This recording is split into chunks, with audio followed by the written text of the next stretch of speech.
Saudações, eu sou o William Moraes e vou fazer mais um vídeo de perguntas e respostas. E eu estou gravando esse vídeo hoje, dia 7 de junho de 2022. Esse vídeo deve ir ao ar no dia 8 ou no dia 11 de junho, eu não tenho certeza da ordem.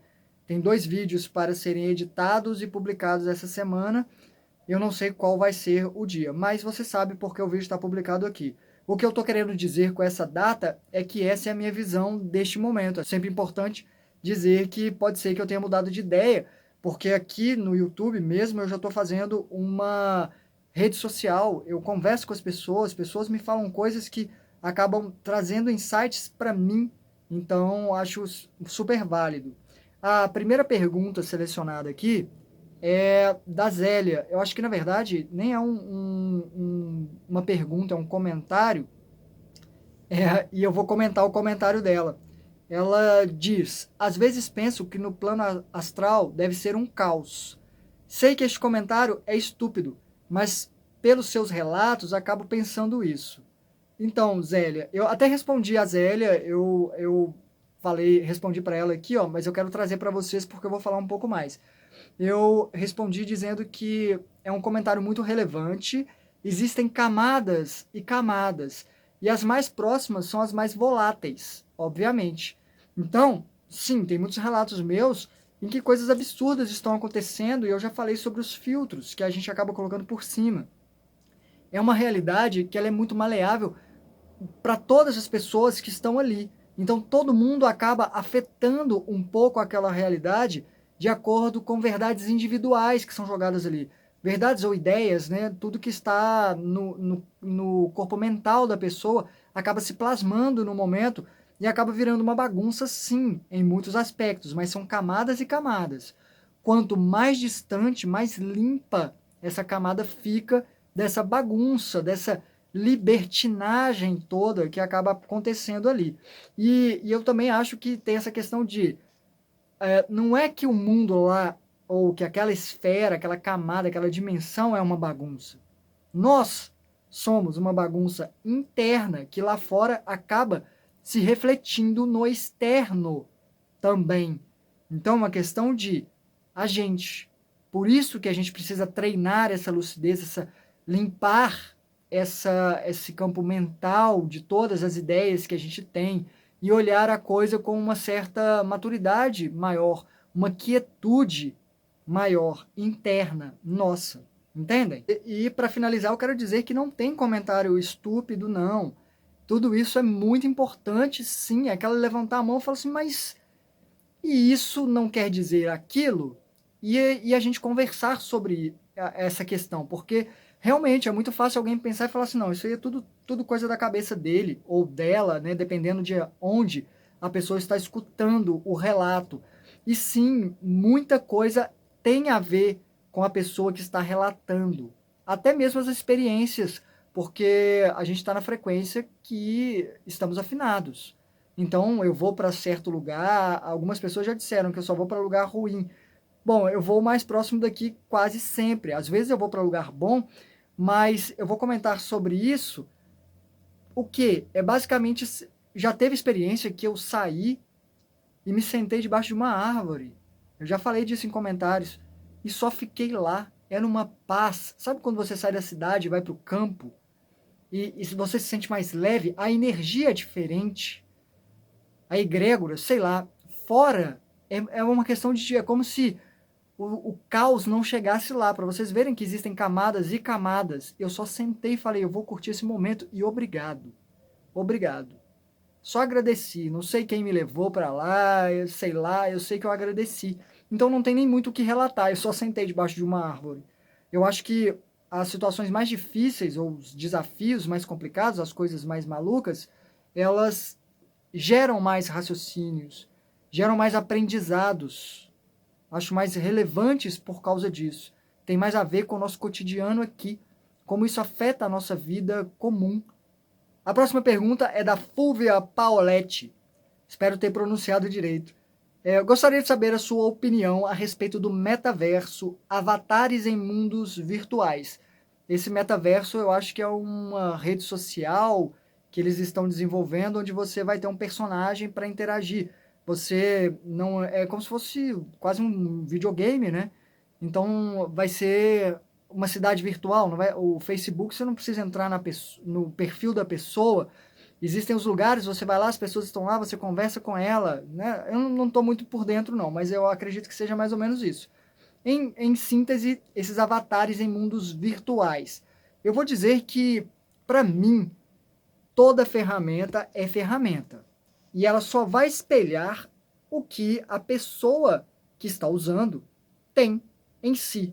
Então é uma coisa que pode ser positiva, pode ser negativa. Infelizmente, nós já temos as redes sociais que existem para mostrar que o ego ele acaba se cristalizando ou ganhando forças ao invés de ser o contrário. Ao invés das pessoas perceberem que elas são muito mais do que o corpo físico, do que o corpo energético, espiritual e tudo mais, que isso aqui é um avatar montado em muitas camadas para a consciência se manifestar, que acaba sendo uma metáfora, né? O metaverso acaba se tornando uma metáfora. E a pessoa seria a consciência dela, de fora, interagindo lá. Então seria uma análise muito interessante, uma leitura muito bacana de se fazer como exercícios, como alguns videogames, para mim, geram esse insight.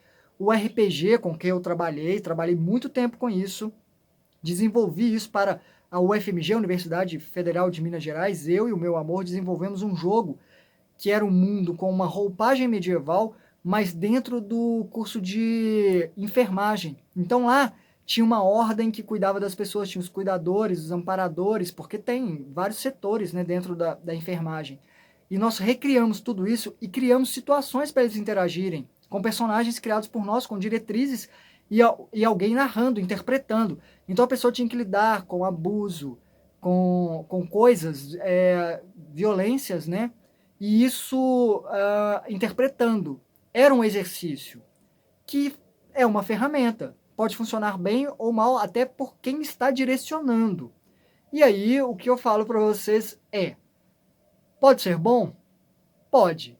É mais possível que não seja? É mais possível que não seja, que acentue alguns aspectos negativos, como temos hoje o Instagram, onde as pessoas acham que a vida de todo mundo é perfeita, sendo que, na minha opinião, pelo menos é o que eu faço, eu coloco lá pontuais momentos nos quais eu tive momentos de glória nessa vida, para lembrar que tem coisas boas, que não é só a luta, mas a luta existe.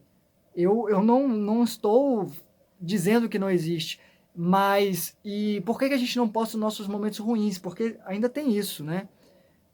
Gerar sensações ruins nas pessoas não é uma coisa que ajuda no cenário.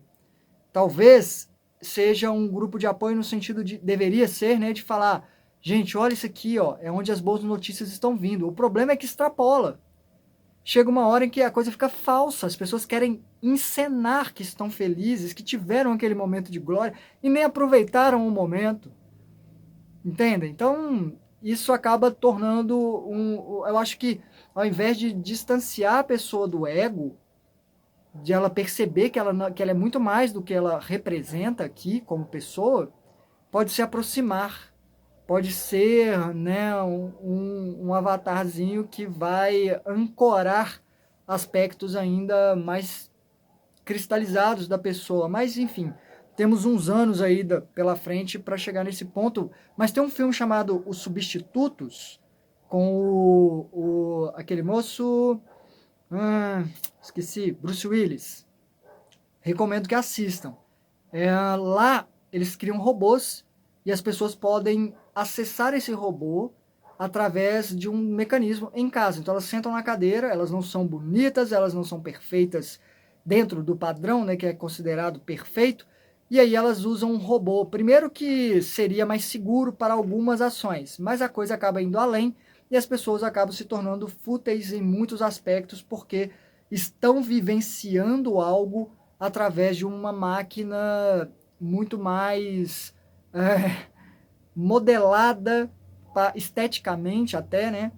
E perde um pouco do peso da vivência. Assistam esse filme, vale a pena, eu não sei onde tem não. Procurem Os Substitutos, tem uma mensagem interessante ali. bem interessante. A próxima pergunta é da Patrícia Oliveira.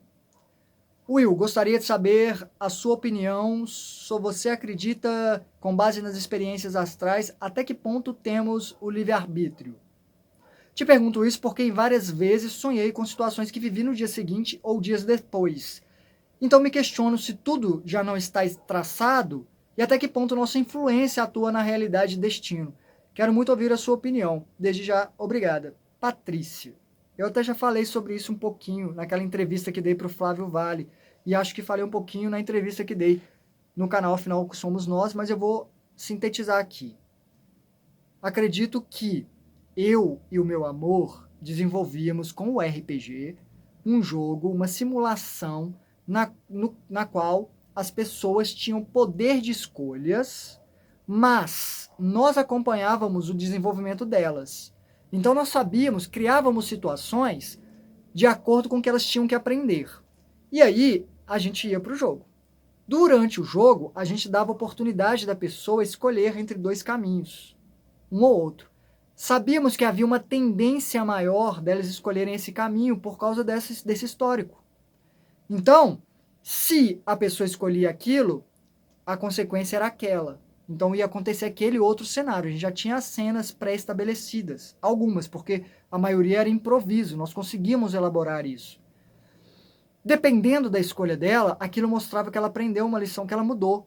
A gente ia fazendo essa leitura na prática. Então, se ela mudou, ela fala, não, eu não preciso mais disso. Eu não preciso dessa. Não preciso passar por isso de novo. E ela escolhe outro caminho. Isso mudaria. Mas todos os caminhos estão desenhados. Então, quando você... Aconteceu comigo várias vezes, de eu ter experiências que me mostravam o que ia acontecer e realmente acontecia, por ser uma tendência maior. O mesmo acontecia com Nostradamus, que tinha essa visão, né? E ele escrevia as coisas, escrevia em forma de poema, porque ele não queria ser morto, né, de forma violenta. E tudo vai acontecer, a tendência maior é que aconteça. Principalmente porque dificilmente as pessoas vão mudar no último instante, tendo todo aquele histórico por trás. Então, acredito sim que temos livre-arbítrio. Mas a vida é inteligente. Se eu e meu amor conseguimos prever essas possibilidades e falar, ok, se você já aprendeu isso, mas e esse aqui? E esse? Já deixávamos engatilhado outras possibilidades. Então, tudo pode estar previsto, mas o tudo é tudo mesmo. E a gente estamos só fazendo uma leitura de qual caminho essa consciência aqui está lendo e o que ela está absorvendo com isso. Talvez há uma ruptura ali e a consciência, como se fosse outro tabuleiro de xadrez, né, faz outra escolha. Aqui eu movi o cavalo para esse lado, ali eu movi o bispo. E o que acontece em cada cenário? Eu aprendo, a consciência, o jogador é o mesmo. Mas isso é talvez demais para a gente. Vamos ficar com a questão do livre-arbítrio de termos escolha. Você e qualquer pessoa não pode negar que se você quiser sair agora e roubar um banco, você vai. Você vai, você entra lá com uma faca, uma arma de mentira e grita, isso é um assalto. Você pode fazer isso. As consequências, bom, aí são as consequências e você vai lidar com isso. E você fala, eu não vou fazer isso, eu não posso fazer isso. Você pode. Você talvez só não queira e não deva fazer. É diferente. Eu poderia sair aqui agora, andando pela rua e dar um tapa na cara de uma pessoa. Mas por que eu vou fazer isso? Entendem? Então, sim, eu acho que existe o livre-arbítrio.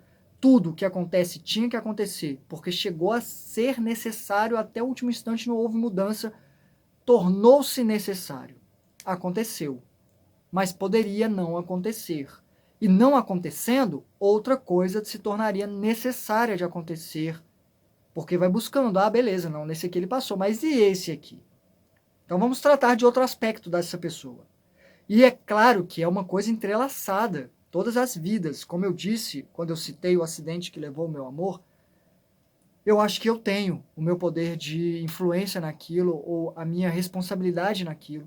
O meu amor é a principal, ela e o pai dela que se foram, aquilo aconteceu por muitas escolhas da vida deles que levaram eles para aquele momento. Pode ser que eles tenham feito escolhas ou entendido coisas que eles tinham que entender e encerraram o tempo deles por aqui.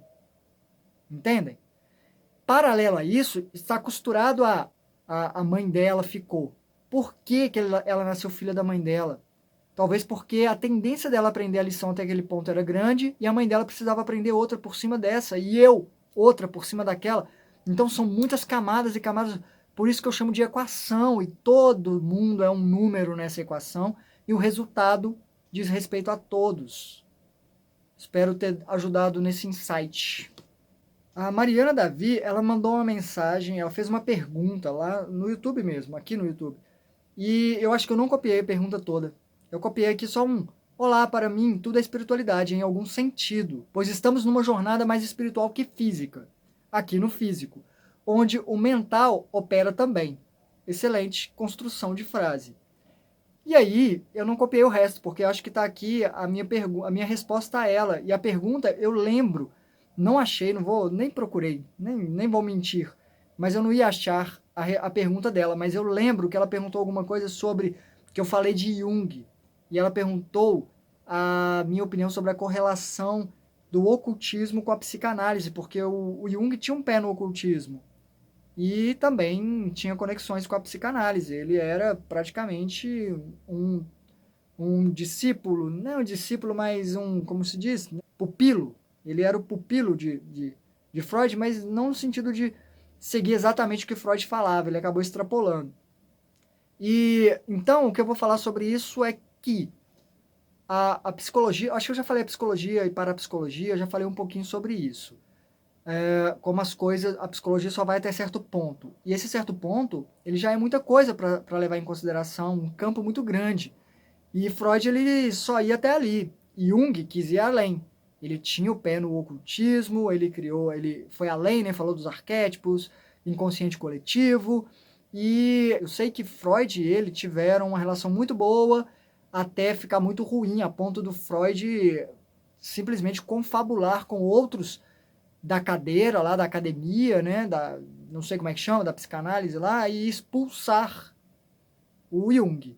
Eles realmente tiveram uma treta feia lá e Freud não quis saber mais dele, porque ele estava indo além. Mas isso há um século e meio atrás, não sei. Pouco mais de um século, eu acho. E atualmente, aqui em Belo Horizonte, por exemplo, tem uma clínica psiquiátrica que antigamente chamavam de manicômio, né?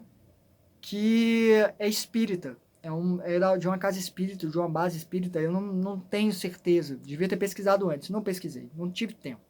Mas chama André Luiz, a instituição. E lá, eles levam em consideração as duas coisas. A biologia, né, a parte biológica, anímica. A pessoa ela pode ter um problema anímico e pode ter um problema mediúnico também. Então, é meio que tratar dos dois lados. Às vezes a pessoa precisa sim de uma medicação para dar uma ancoragem, uma âncora. Mas a fonte é outra. Então eles dão passes lá e é uma referência aqui em Belo Horizonte, se não me engano. Mas é aquilo que eu já falei da ciência não reconhecer. Porque, por exemplo, o déjà vu. Eu acho que já comentei sobre isso aqui, já não tenho certeza. Como eu disse, eu corto muitos vídeos, às vezes, porque acaba ficando muito longo e eu acho que já sintetizei ali algumas coisas e muita informação, às vezes você não absorve tudo e acaba perdendo algumas partes. O déjà vu, ele consegue ser produzido em laboratório. Se a pessoa estimular ali o lobo temporal, acho que é isso, né? Ela vai misturar informações de agora com de antes, a sensação de que ele já viveu aquilo, com estímulo elétrico, porque eles provaram que é uma sobrecarga elétrica ali, um pane no sistema, quase como a epilepsia. Porém, nada impede que esse estímulo, ele acione, ele faça uma ponte para a pessoa ter uma percepção extratemporal, de fato, porque eu já tive déjà vus que eu realmente sabia o que ia acontecer 10 segundos depois de olhar para a porta antes e falar assim, vai entrar alguém ali. E a pessoa entrar realmente. Então, eu acho que a ciência tem essa questão de, ok, mesmo que você consiga replicar, talvez isso seja algo que prove aquilo, ou que dê margem para a interpretação daquilo, como a própria glândula pineal e a produção da DMT, da dimetiltriptamina, que já falamos aqui sobre a ayahuasca, já falei aqui, já falei em outro canal, que acaba sendo algo que amplia a percepção extrasensorial demais. Mas os neurocientistas vão dizer que numa experiência de quase morte há como é que é? Duplo espelho? Não lembro não. Mas é como a pessoa se vê de fora, ela tem a sensação de estar fora do corpo, mas ela não está. Mas já temos outros estudos mostrando que não havia atividade cerebral. Então, como assim o cérebro estava reproduzindo isso? Não tem como. Então, é uma questão de tempo. Em algum momento, algumas coisas vão passar a serem aceitas, como muita coisa a medicina alopática já aceita, como o corpo energético, por exemplo, que já comentei aqui algumas vezes, dos meridianos energéticos que são tratados com acupuntura hoje em dia em hospitais normais. E para finalizar, a Denise, é apenas Denise, não sei o sobrenome, apareceu só esse nome no YouTube, ela comenta: te entendo perfeitamente, William. Perdi várias pessoas da minha família, muito próximas, e sei o quanto doído é a separação. Queria saber por que temos que viver essa dor, sendo que o espírito é imortal. Tenho certeza que vivemos muitas vidas, umas consequências das outras, que é tudo aprendizado, mas e essa dor que não cessa? Só ameniza. Que tipo de aprendizado positivo é esse? Lá no fundo eu sei, mas só não sei por que dói tanto e por que por tanto tempo. Olha, o que eu tenho a dizer sobre isso é que a gente tem que aprender a aprender com amor. Nós não lidamos bem com o amor ainda. Para começo de conversa, eu já falei sobre isso, sobre a energia do amor aqui. Então acaba que uma coisa vai complementando a outra. Por isso que eu recomendo que vocês acessem a playlist que eu deixo aqui embaixo nos comentários, na descrição do vídeo e no comentário fixo. Porque você vai vendo na ordem cronológica de publicação. Uma coisa acaba complementando a outra. Nós não lidamos bem com a energia do amor. Nós temos sensação de posse, ciúme, a forma como nos organizamos na sociedade. Você é meu, você é minha. Entendem? Então, a gente não sabe lidar com o bom. A gente se apega ao que é bom, para começar. E não nos apegamos ao que é ruim. Quando algo ruim acontece, você quer se livrar daquilo o mais rápido possível. Talvez daí venha o reforço de aprendizado através da dor. Porque você não quer passar por aquilo de novo. Acentua o aprendizado. Sem falar que você não esquece. Te marca. Deixa cicatrizes o machucado. E vai te lembrar. O que acontece de bom, às vezes passa. Tanto é que, gente, você pode fazer bem para uma pessoa por anos. Você pode fazer 1000 coisas positivas para alguém. Dependendo da pessoa, quando você faz uma negativa, você morre para ela. Você perde a confiança dessa pessoa, você não tem o direito de errar. Por quê? Porque o erro tem um peso muito maior. Tudo que é negativo tem um peso muito maior. É aquilo que eu já falei aqui de metáfora. É como se a vida fosse um quadro que você está pintando com cores, escolhendo as cores. Eu quero um amarelo, eu quero um bege, eu quero um azul bebê. E aí, de repente, você sujou o pincel sem querer numa tinta mais escura e aí borrou, ou seja de vermelho, né, drástico, e borrou um pedacinho, a tela é desse tamanhozão, mas houve um respingo ali e você presta atenção mais no respingo. Então acho que depende da gente. Por enquanto estamos numa frequência em que aprendemos mais com a dor. E se um dia nós vamos sair daqui, depende talvez de como reagimos a essa dor também. Nos revoltamos? O quanto ela nos afeta? Porque eu acho que somos aprisionados ao que nos afeta. Ah, não, ele ainda não superou essa questão, não. A revolta, o sentimento de revolta, a falta de compreensão, talvez estejam em lados opostos da balança. Não sei dizer exatamente, mas se eu tivesse que arriscar nesse momento, seria por aí. Então é isso por hoje, eu espero que vocês fiquem bem. Eu, nesse momento, estou provavelmente num evento, trabalhando muito esse fim de semana. Não vou conseguir responder os comentários rapidamente. Semana que vem eu tenho uma semana e tenho um evento de novo no dia 18. E vai ser também uma semana bem apertada. Mas muito obrigado a atenção de vocês. E eu, no mínimo, se eu coloquei um coraçãozinho ali é porque eu li a mensagem, só não deu tempo de responder, tá bom? Agradeço muito os comentários, deixem suas perguntas e nos vemos por aí. Hasta!